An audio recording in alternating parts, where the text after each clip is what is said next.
Good morning, all. Dr. Pete here for my Friday show. Today, obviously, we are live again. It depends on what's going on during the week as to whether or not my Friday show is a pre-recorded presentation or whether I'm here live. And today we are live, and the topic is fructose-derived insulin resistance. And this topic came from a direct request that I had on my YouTube channel, that I address the issue of how fructose metabolism leads to insulin resistance. Okay, so we have a few housekeeping things to deal with before we get started.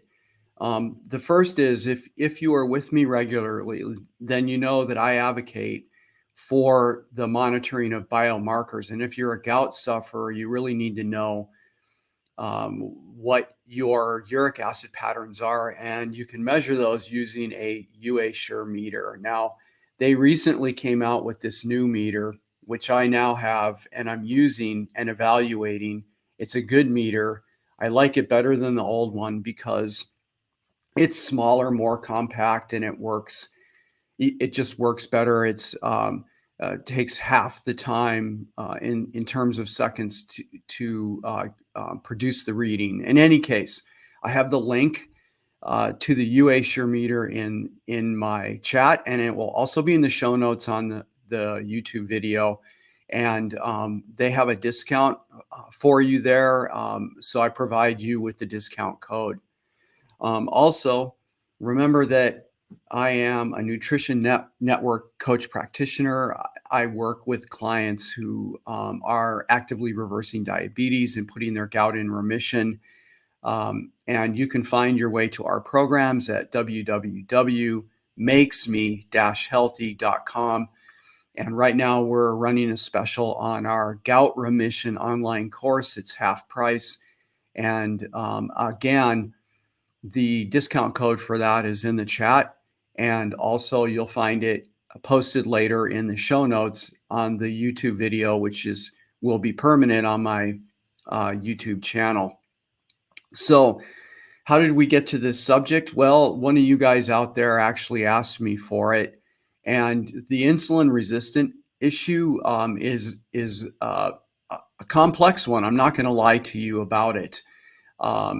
And it's the reason why most of us out here who are experts in this area skirt around it, because trying to explain it on a simple level is almost really impossible to do. And what I mean by that is that if you offer a very simple explanation of insulin resistance, there is no doubt, and I'm speaking of this with direct experience, that somebody is going to come back and comment on the video that it's too simple, and that there must be other things involved, and that it can't possibly be an explanation. And you know what? I agree with that. And so we are going to get into the science of this today. And I want to mention one other thing before we dive into this. And that is that earlier this week, I was in a Clubhouse forum. And after I got done talking about the intricacies of sugar and fat addiction, which I'm going to touch on that again a little bit today.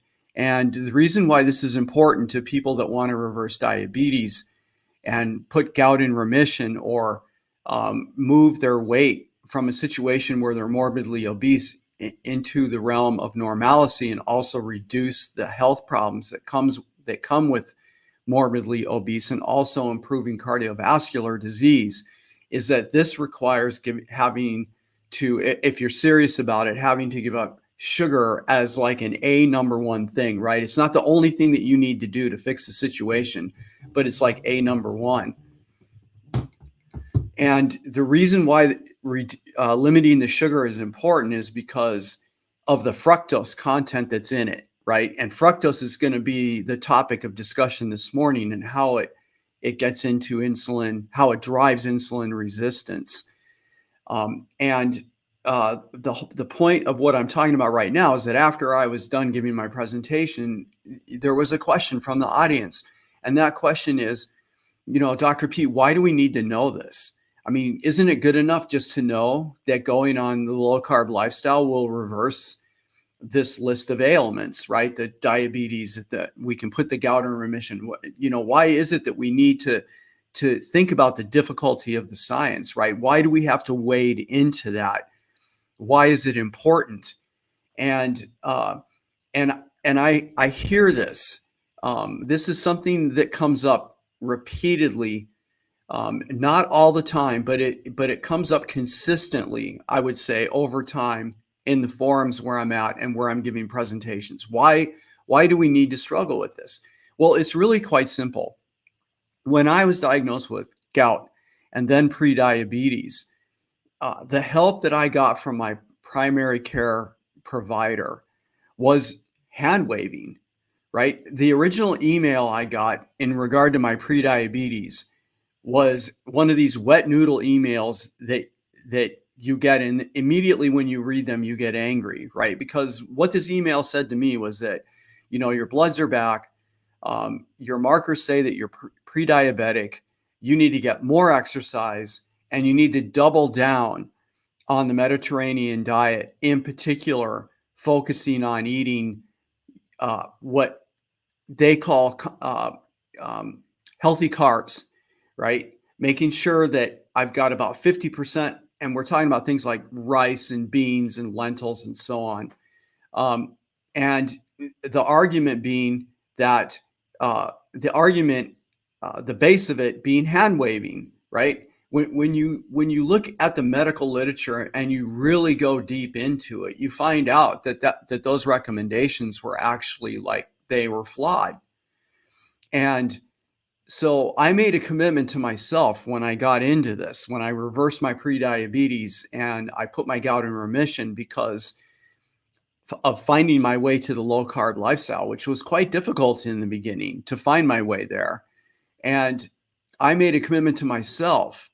And then when I was inspired to try and turn around and help you guys out there, to let you know by choice that you've got more than one option out there in order to deal with this type of health problem, this type of metabolic derangement. But I made a commitment to myself and to you that anything that I talked about was going to be based on peer-reviewed literature, high quality science, and non-epidemiological work, meaning that not associational stuff, right?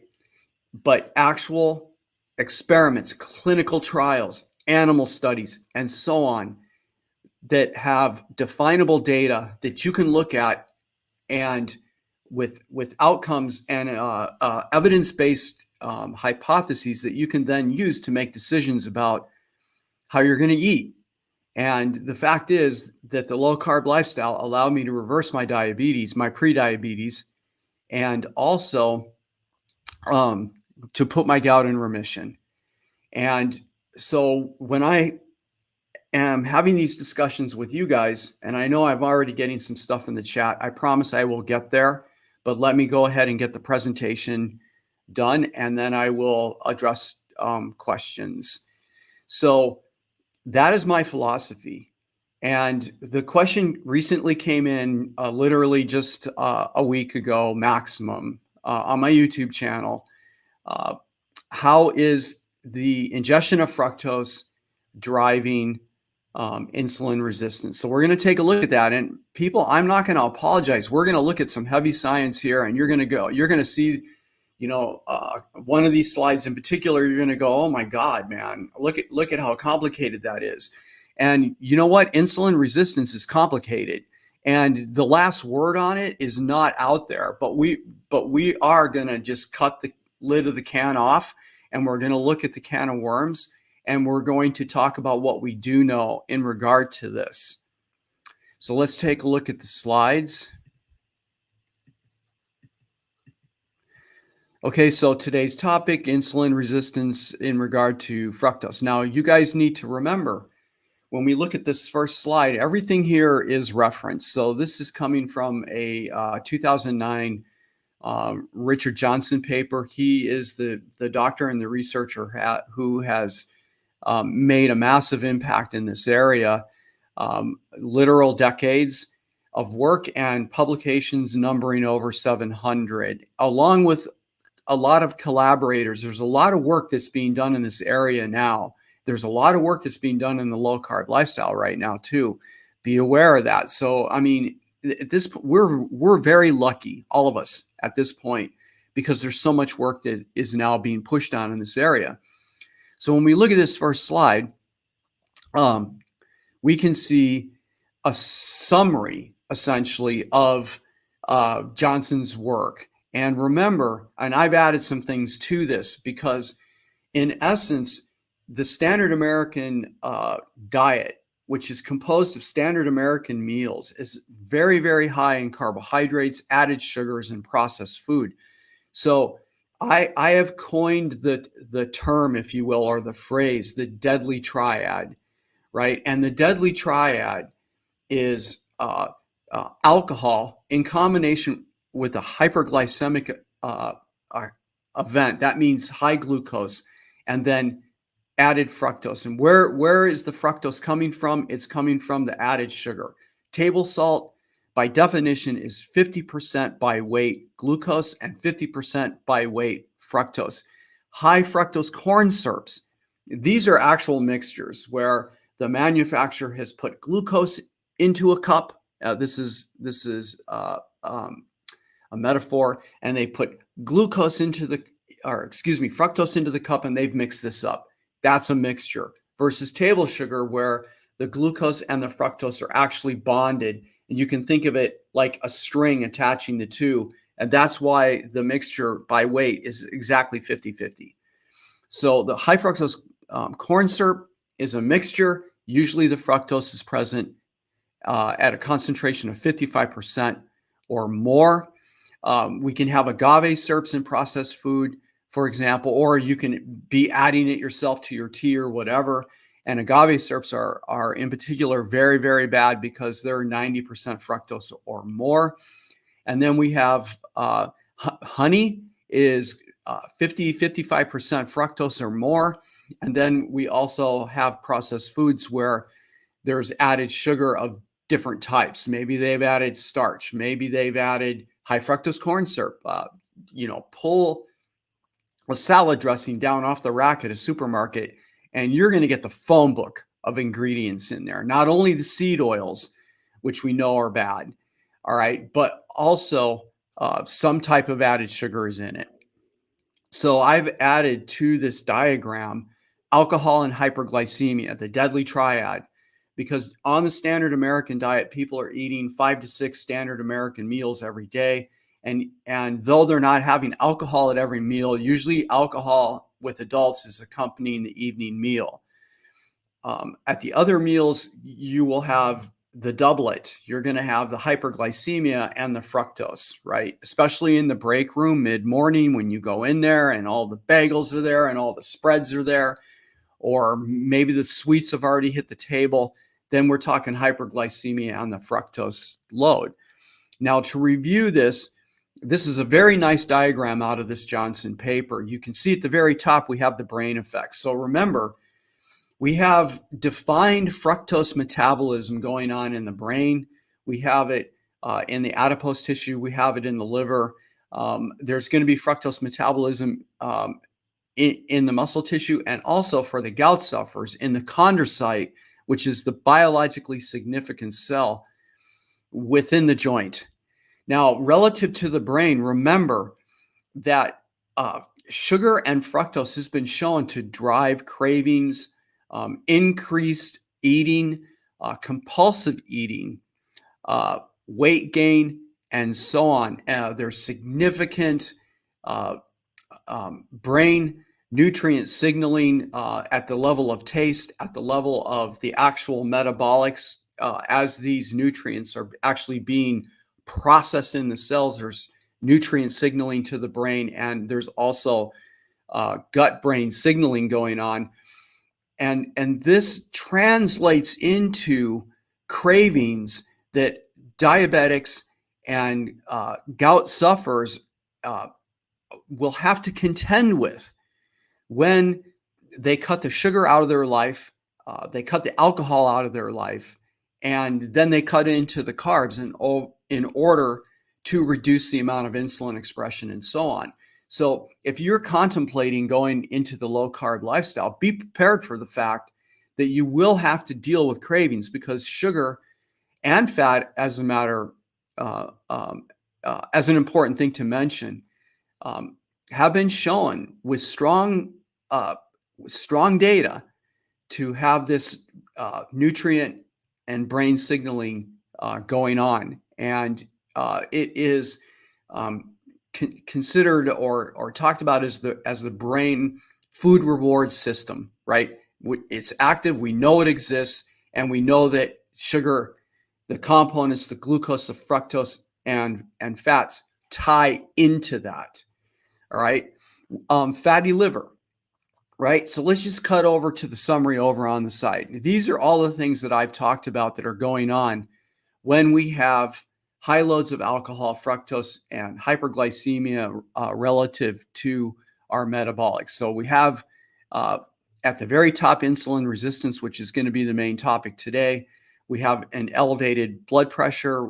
We have the synthesis of new fat. Our glycogen pools get completely filled up. We have dyslipidemia, the fatty liver issue, oxidative stress, right? The increase in systemic inflammation with expression of JNK1, IL-1 beta. I've talked a lot about that in my past presentations. We have endothelial dysfunction. This is really important to those people that are suffering from cardiovascular disease, because our endothelial layer in the cardiovascular system metabolizes fructose. The sugars and cutting into the carbs is a really smart idea if you're wanting to improve that situation. And then hyperuricemia. For those of us that are gout sufferers, many of us are hyperuricemic. So we're walking around with high uric acid. And when the Deadly Triad appears at the right time, we have this set of conditions that coalesce around the chondrocyte, and in the chondrocyte, then we can have the gout flare. So this sets the stage now to talk about the insulin resistance. So I'm going to ease you into this. This is a diagram, again, from the same Johnson paper in 2009. And what I want to point out to you, remember that the way to think about this, we're going to focus as a model on the liver, because we got to focus somewhere. All right.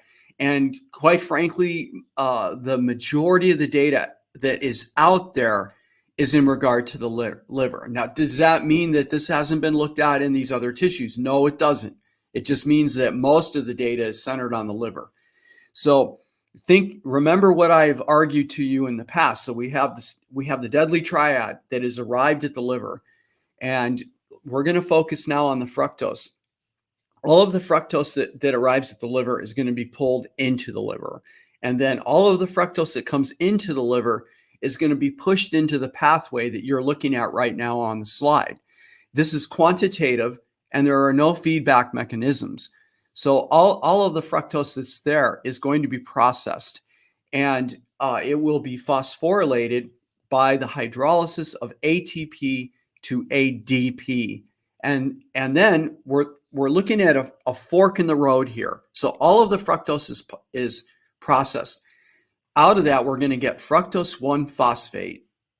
And the fructose processing, if we look at the right side of this fork, ends up producing a sudden acute rise in uric acid, which is driving these effects that they've highlighted over there that we're going to talk about specifically.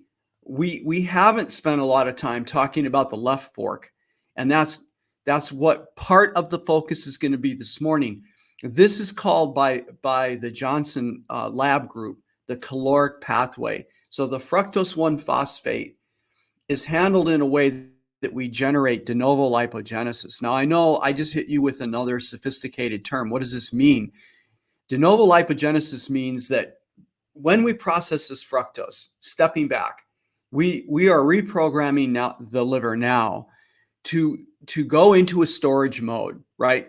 the mitochondria is going to be downregulated. And when I say that, I mean we're going to stop burning calories. We're going to stop producing ATP. And instead, we're shifting the program into new fat production, literal oil droplets that appear within the liver, and the formation of new triglycerides that are going to be packaged up with ApoB, and then funneled out of the liver in the form of VLDLs, where they will make the VLDL. You can think of it like a shipping container, which is now packed full of the triglycerides, is going to be transferred to the adipocytes, where those fats will be internalized by the fat tissue and then stored. So we go into a fat storage mode. Remember that from an evolutionary point of view, this process that we're talking about was very important to the survival of humans, because what it allowed us to do when we came upon a significant food source was, and we would sit down and we would eat it. And the ingestion of the sugar and whatever else that we had along in that feasting situation allowed us to store the majority of those calories as fat. Why? Because then when we moved from that location, it's unknown how long it's going to take, right, to get to the next feeding situation. And during that intermittent time frame, we were burning calories off our stored fat. Now we are in a situation in 2022 where we have an overabundance of calories, where we're eating 5 or 6 standard American meals every single day, which are very high in carbohydrate, in glucose, hyperglycemia, and then the addition of the added sugars with the fructose. So this process that we're talking about, Johnson has named the survival switch. The problem with it is that it's being chronically activated and kept running at a relatively high level all day long, 24 hours a day, decade after decade. And eventually, this is why we see the emergence of the diabetes, the obesity, the issues surrounding gout, because in terms of how we respond to that food environment is based on gene families, right? We're not talking about a single gene here. We're talking about gene families whose expression is being modulated by this food environment, and how we respond to that collectively, right, on an individual basis is going to be different than my neighbor, right? Or different than my wife, for example. She's going to respond to that environment with nuances that are different than my nuances. And so this is why we see some people arising with diabetes out of the situation. Other people's have severe obesity situations that could be coupled with diabetes. It could be also coupled with cardiovascular disease. But people tend to span out into these 3 sort of generalized categories. And there are some of us, as a result of eating this way, that will end up with gout. Along with, remember, the gout sufferer also overlaps in these other areas. So for those of us that suffer from gout, we also usually have these other, we call them in the field comorbidities. In my case, it was a tendency towards the diabetes along with the gout, right? So when we look at the left side of this diagram, we see in particular the fructose 1-phosphate that gets generated quantitatively when the fructose comes into the cell. So for a moment, we're not going to talk about the elevated uric acid that's going on. Now we're talking about what happens to the fructose 1-phosphate. It falls into this cascade, and I want to draw your attention to the diacylglycerol. That's the DAG, the DAG that we see down there in the middle. And at the bottom of this, you can see we're collapsing into insulin resistance. And this is where most of us, when we're talking about this, are going to stop, because we don't want to open the can of worms of the insulin resistance. And the question that I had was like, Dr. Pete, so we're collapsing into insulin resistance. How the heck did we get there? All right, so let's take a look at that. Now, this is a busy slide, and honestly, I can't apologize for it. And this is where somebody in the room is going to put up their hand and go, do we really need to know this? Can't we just Or can't we just go on the lifestyle and be happy that it works? Yeah, you can do that. But for me as a coach, right? And like I said, and I owe it to myself, I want to know if there's science behind this that supports the reason why we are going on the low carb lifestyle, because I don't want to be a hand waver to the people that I work with. I don't want to say, just do this, it works. Shut up and do this, it works, because that's not fair. And that's the way I was treated, right? When I was first diagnosed with these, it was expected, just do this, just eat this lifestyle that has 55% carbohydrates in it. Just make sure they're quality. Just make sure they're lentils and beans and this and that. And don't worry, you're going to get over your prediabetes. And, you start measuring the biomarkers, and no, I wasn't getting better. I was getting worse. So let's turn back to this situation. So here, what I've done is I've tracked through this. This is the culmination of many, many research papers that I went into, and I've left a few things out. We're going to focus on the left side of this first. And you can see I've labeled that category as caloric. So the fructose has come into the liver. It's been quantitatively converted into fructose 1-phosphate. When I say caloric, we have the fructose 1-phosphate that's now going to collapse into this system. And the cascade that I'm showing here is mainly associated with the main molecule of interest, which is the diacylglycerol. That's the DAG. You can see I have 2 yellow arrows to the left of it. This is because the DAG is overproduced. Remember, we have this deadly triad. We have large quantities or samplings of these nutrients coming in. So this pathway is being overproduced. And we have a significant amount of the DAG, the DAG, that is produced, and it activates this kinase. This is an enzyme that puts phosphate groups on other kinases, on other enzymes that transfer phosphate groups. And the PKCEP is protein kinase C epsilon. And when you phosphorylate a protein, this causes it to change its shape. So in the back of your mind, I want you to think about the following metaphor. You have a lock, which can represent the protein. Once it gets phosphorylated, the lock is going to change its conformation. It's going to change its shape. So now only a certain type of key will fit into that lock in order to open the lock. So what we're looking at underneath the diacylglycerol is a cascade of kinases.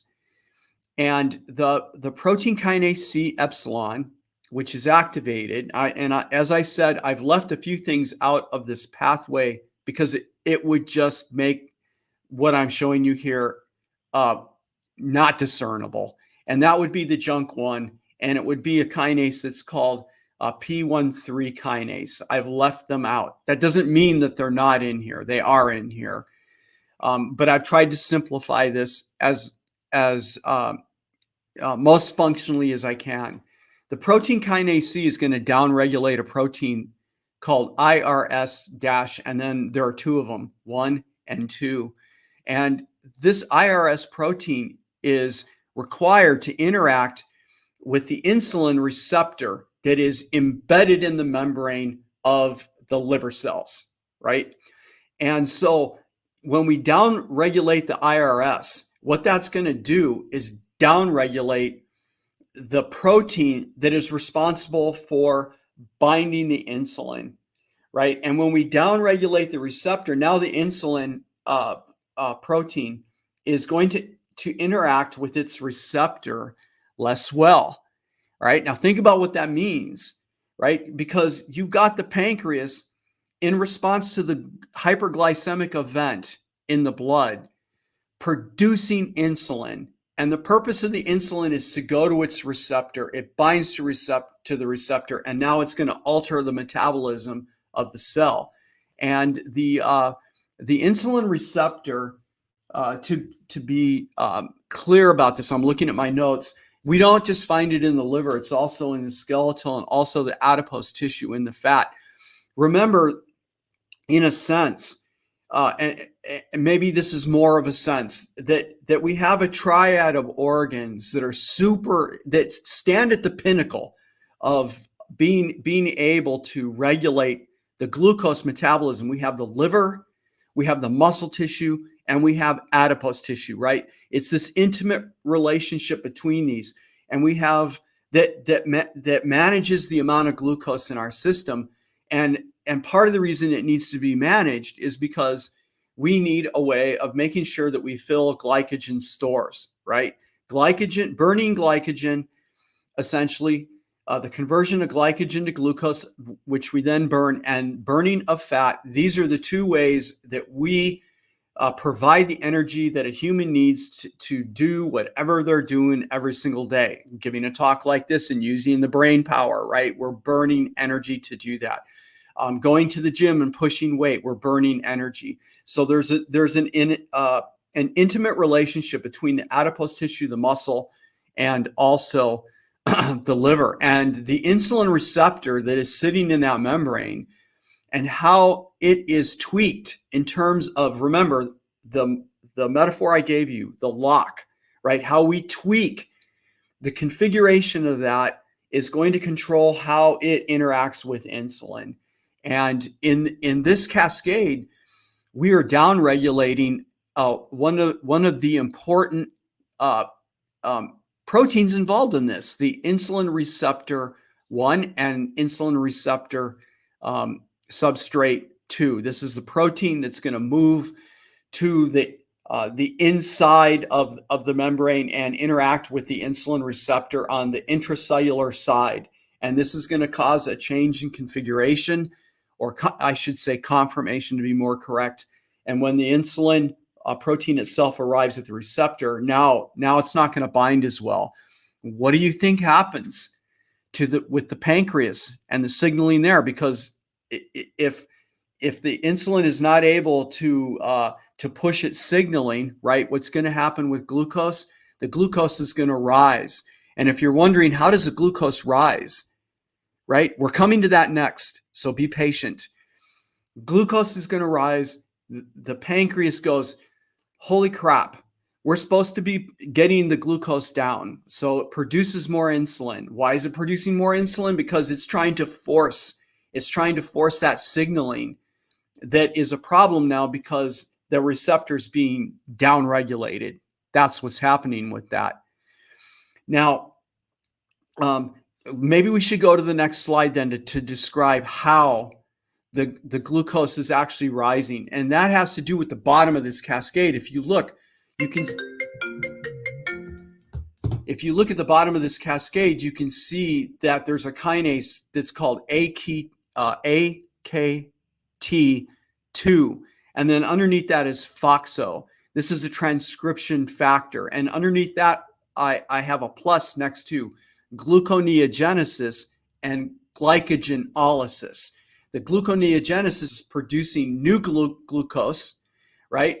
And the glycogenolysis is cutting up the glycogen into glucose. And the reason why that is going on is in the liver, in a situation which is not storage, we need the release of glucose in order to maintain a stable concentration of glucose in the blood. Why? To provide glucose to all of our tissues in order for us to do things, the burning. Okay, so when we have a large source of glucose coming into our system, we want the gluconeogenesis in the liver and the glycogenolysis to get shut down. And you can see in this model that it's not being shut down in this cascade. And we can, this is depicted on this next slide. Now, I took this from a Lustig paper, whose first author is Bremer, that was published in 2012. And this diagram is beautiful because it cuts out all of the complexity that you were looking at in the last slide.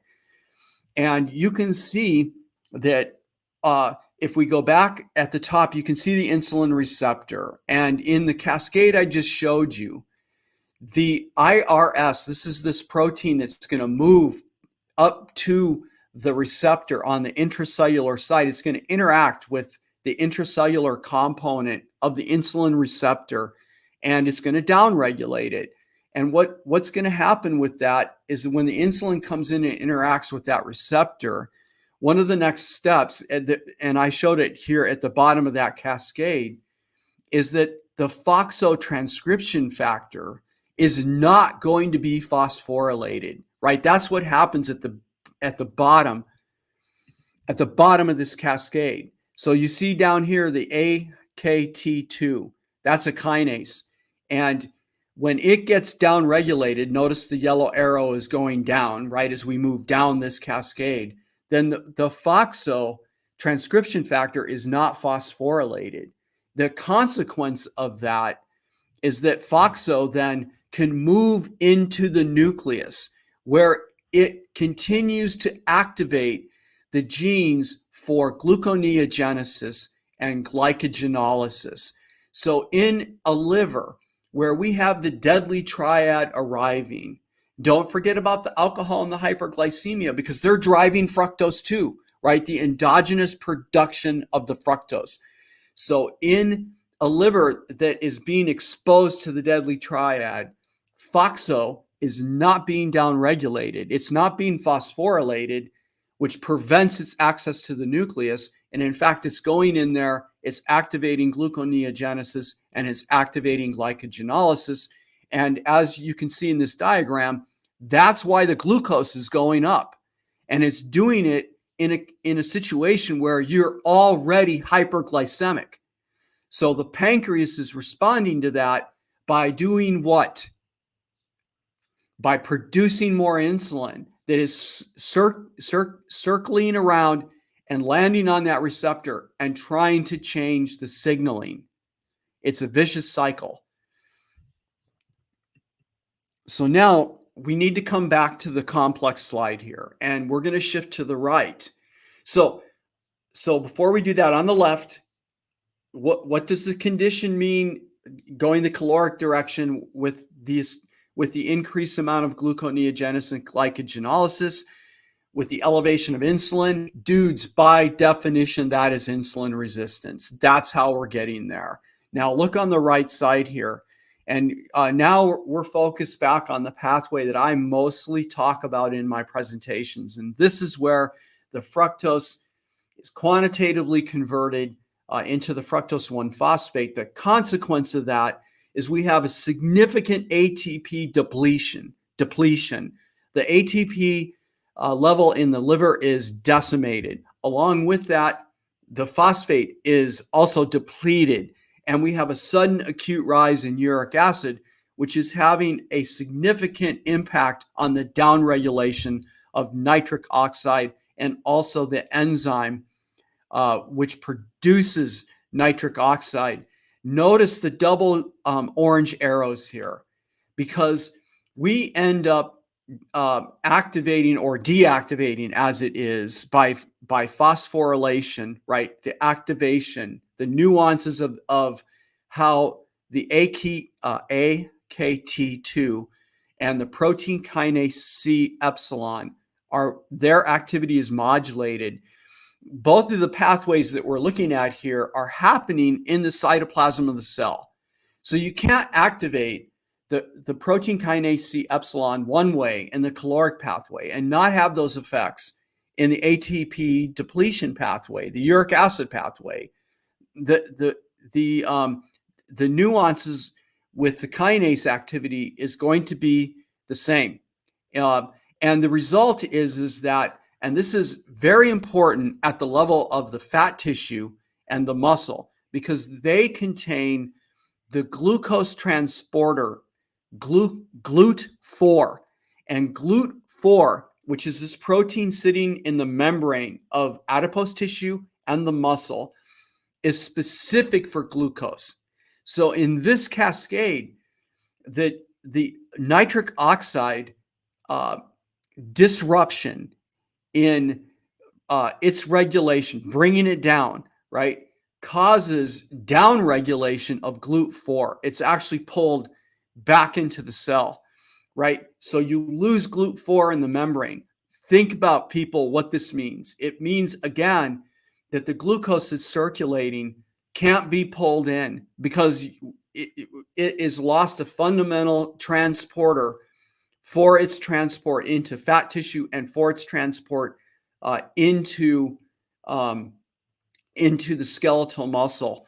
And so again, as a result of that, the glucose that's in the hyperglycemic event that's out there in the circulatory system, is not going to be transported into the adipose tissue and into the muscle tissue, so it remains. How does the pancreas respond to this? By elevating the insulin. Why is it increasing insulin? Because basically it's trying to force the issue and get that glucose out of the bloodstream. This is the second area. Where you can see fructose metabolism increasing insulin resistance or creating the insulin resistance that we see. Also, the disruption of the nitric oxide pathway, in particular in the vascular nature of our cardiovascular system, causes vasoconstriction. So what does that mean? It means that we have less blood supply that is arriving at these glucose responsive tissues, right? And the main three here are going to be the adipose tissue, the skeletal, and the liver. But also remember that there's glucose metabolism along with fructose metabolism in the brain, right? And there's nuances in how each of these tissues is modulating insulin resistance, right? We have insulin resistance possible for sure and happening in all these tissues, but there's nuances in how this is happening. All right. And then finally, over here on the right, I want to call your attention. There's two things that uric acid is also having a dramatic effect on: the sudden acute rise of intracellular uric acid. And that's on NADPH oxidase, an enzyme which is membrane bound in the plasma membrane, but operates on the intracellular side.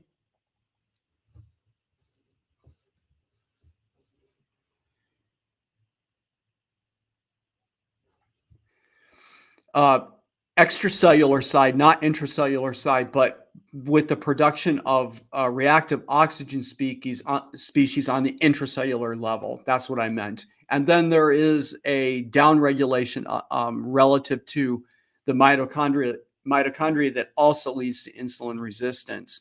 Now, I'm going to address these last two columns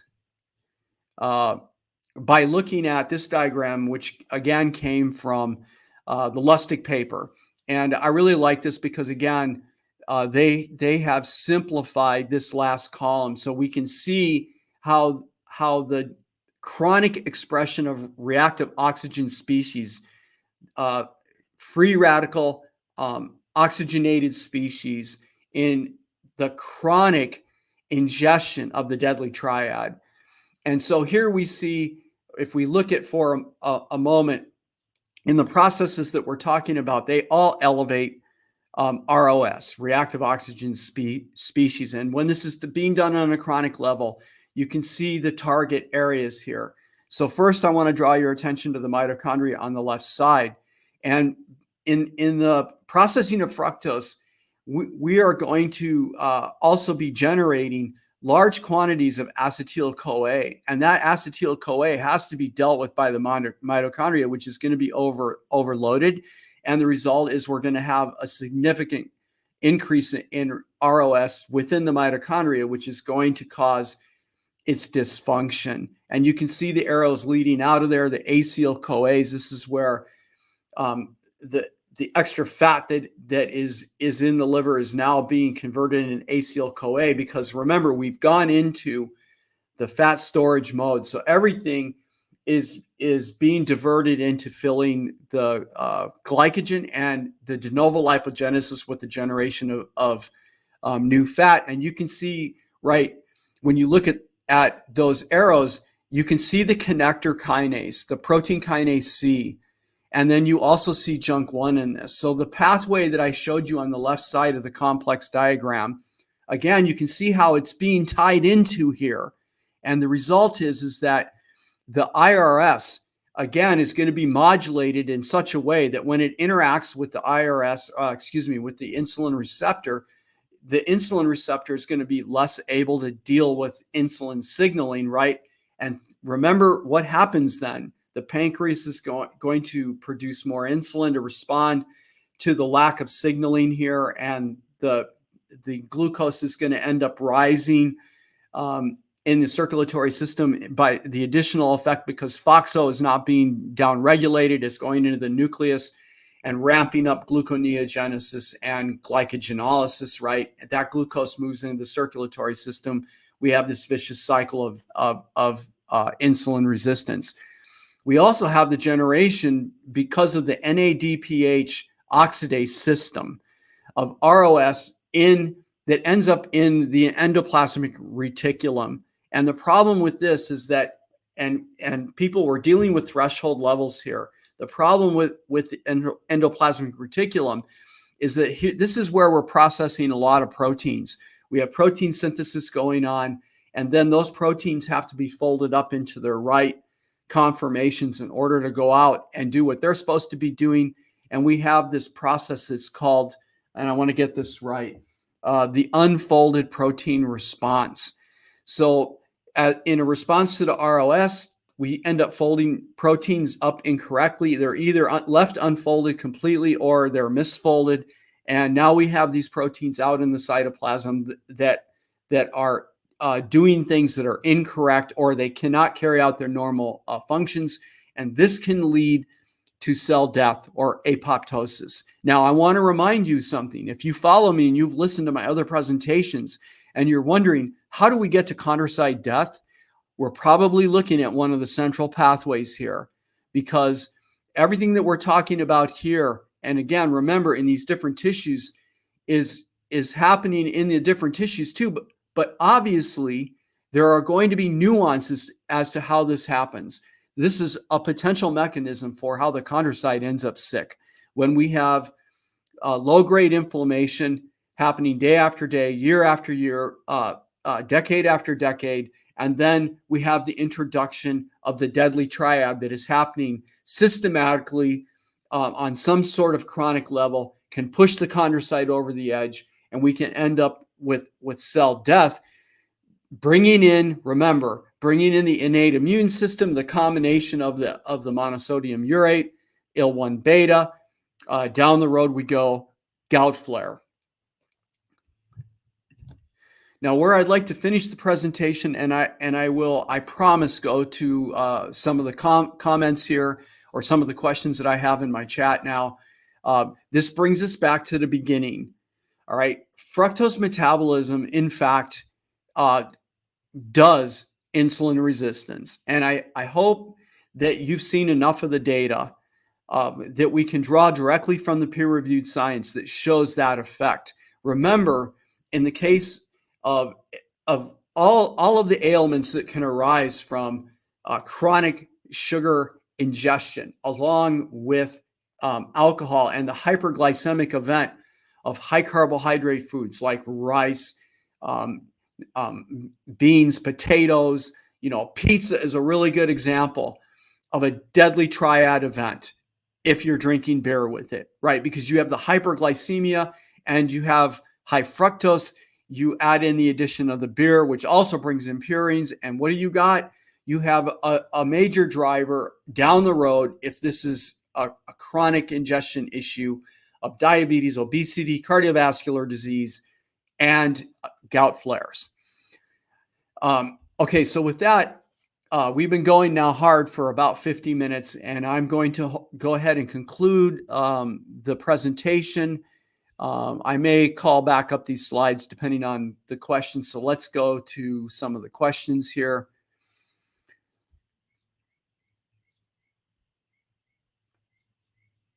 Okay, so one of the questions is, when you start the process of the low carbohydrate lifestyle, and if you are diabetic, along with suffering from gout.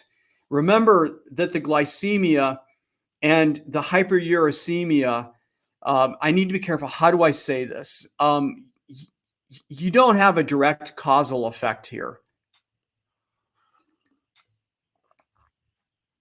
And what do I mean by that? So if you're taking allopurinol and you're lowering uric acid, you cannot expect to see if your glucose is running high still because you're reversing the diabetes. You cannot expect to take the allopurinol and see uric acid go down and then see the glucose come down. Remember that the allopurinol is working on extracellular uric acid. It is not working on this sudden acute rise in uric acid that happens because of the fructose metabolism. All right. Or what I should say is the effects due to that.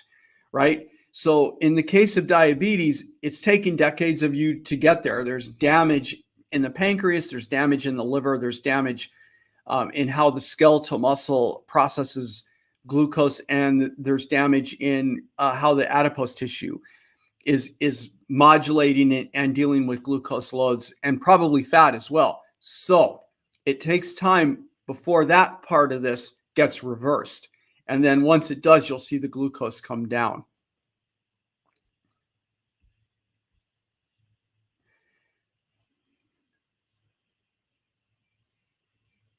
Okay, well, the big answer is yes. Okay, so let's see. Let me put this on. Sorry, people. Okay, so would you say your insulin resistance completely reversed on keto, low carb, except for high uric acid?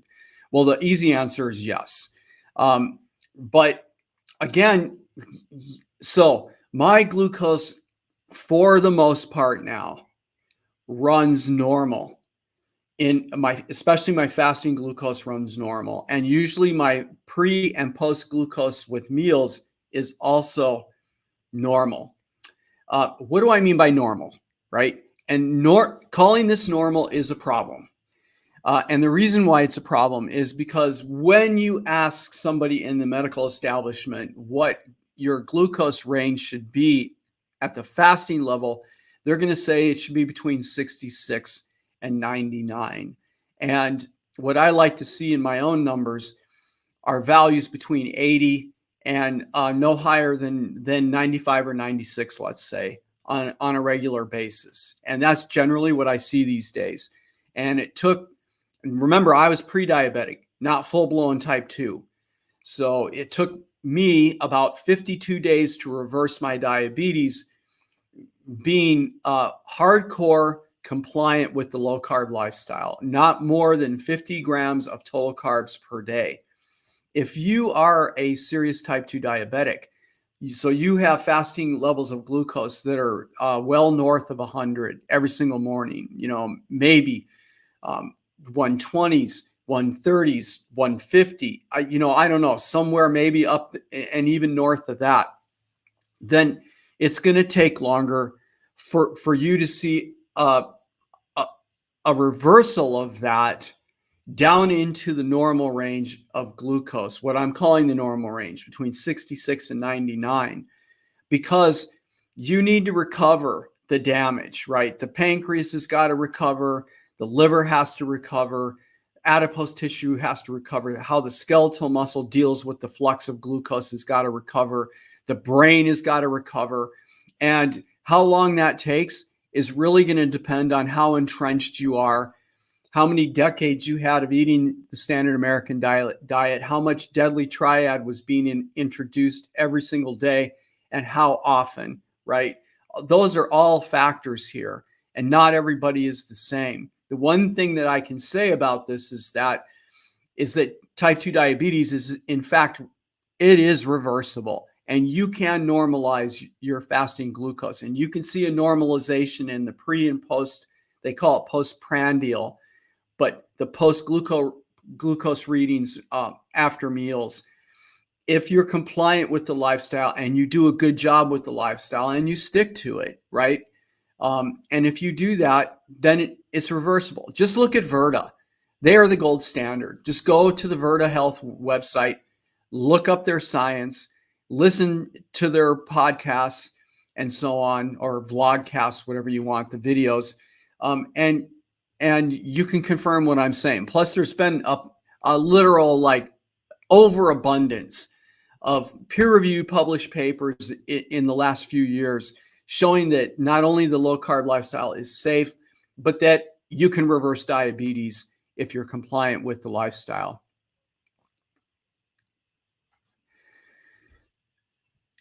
So that was the short story on insulin resistance. The long story is that I'm not sure about this issue of insulin resistance and eating the low carb lifestyle for the long term.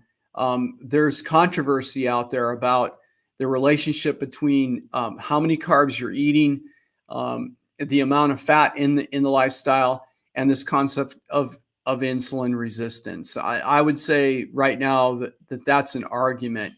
What I will tell you about my own lifestyle, and I'm in my 4th year of the low carb lifestyle, sticking to no more than 50 grams of total carbs per day. I promise you, I stick to that. And what I see is that my fasting glucose is still normal. I'm not having excursions. My pre and post meal glucoses look really, really good. And I'm not having any problems exercising, right? Other aspects of my life are good. My lipid panel is what you expect for somebody who's in this lifestyle. I say it that way because the issue of cholesterol and LDL and all that controversy is raging up and down. And I'm not feeling comfortable that I want to step into that raging storm, except to tell you that one of the stars of driving the interest in actually getting high quality research in this area would be Dave Feldman.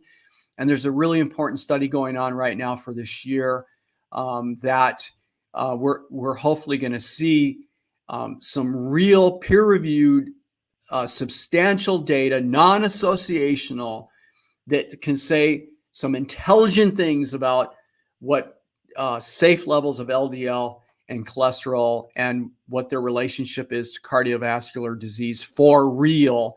And that should be coming out. I'm looking way forward to it later this year. We should be getting the preliminary data from that.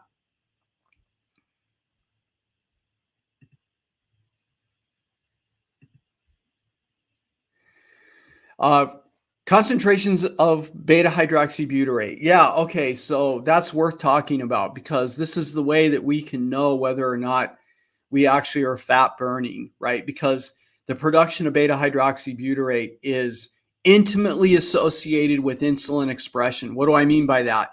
So if you're eating carbs and you're eating sugar, you're going to shut down the production of beta hydroxybutyrate super fast, right? So it's really sensitive to, and it's a very useful marker to tell whether or not you are keeping the carbs low, thereby keeping insulin low and remaining in a state of fat burning, right? So this is how we know whether or not we are effectively in a ketosis state. Now, when you start the low carb lifestyle, the level of BHB, beta hydroxybutyrate, sorry, I want to be careful of using an acronym that you're not going to know what I mean. We can measure beta hydroxybutyrate, BHB, very effectively by finger sticking. And I measure my biomarkers every single morning: glucose, ketones, uric acid, my blood pressure, and my weight. And why am I doing that? Because everything I just mentioned should be responsive to this lifestyle. And I've tracked those biomarkers since I started. And I still do today, almost 4 years going into this, or in my 4th year. And what you're going to see with beta hydroxybutyrate, or what happens, it seems like with most people, is that beta hydroxybutyrate will have high levels in the first months, in the first, for me, it was the first year and a half. And then eventually my fasting beta hydroxybutyrate has dropped down. My average is probably between 0.5 and 1, right? 1 is now generally where I fall in the morning. But whereas in the first year or two, my fasting ketones were on the order on average around 2. I don't know what that means exactly, because certain things have changed in my lifestyle. Like I'm eating more protein now because I'm very, very active. I am a CrossFit athlete. I'm a rock climber, and I am doing stuff 5 to 7 days a week. Very active. So I've increased my amount of protein. I'm at about 20% in order to have it where my recovery is better and I feel better. So I'm eating more protein. What does that mean? It means that possibly I have more gluconeogenesis going on, which could explain why my fasting ketones are a little bit lower than they used to be. Okay, with that, I'm literally at 1 hour, and this has been my Friday show. And I want to thank everyone for being here. If you have any questions, please put them in the comments section, in particular on my YouTube channel. And today's show was based on a question that I got from one of my viewers. So you guys know that I react to your questions, and I make a major effort to reach out and help you. Remember, I am a nutrition network practitioner. We have fabulous coaching programs. If you like to do things on your own, we have an online course which is 50% off right now, and that coupon code is in the chat. And also later today, I will properly put in the show notes, which aren't there right now, but I will make sure that the code is there. Our website is there. The UA Sure meter, also there's a discount code for that. This is the meter that I use. I really like it. It's fairly accurate. Quite often when I go in to have my bloods done, the blood values that I get are right on top of what I get for the meter. That's not all the time, but most of the time. All right. I really appreciate you guys being here. I'm here for you. That's why I do this. And everyone have a good weekend. And remember, keep the carbs low. Down the road we go.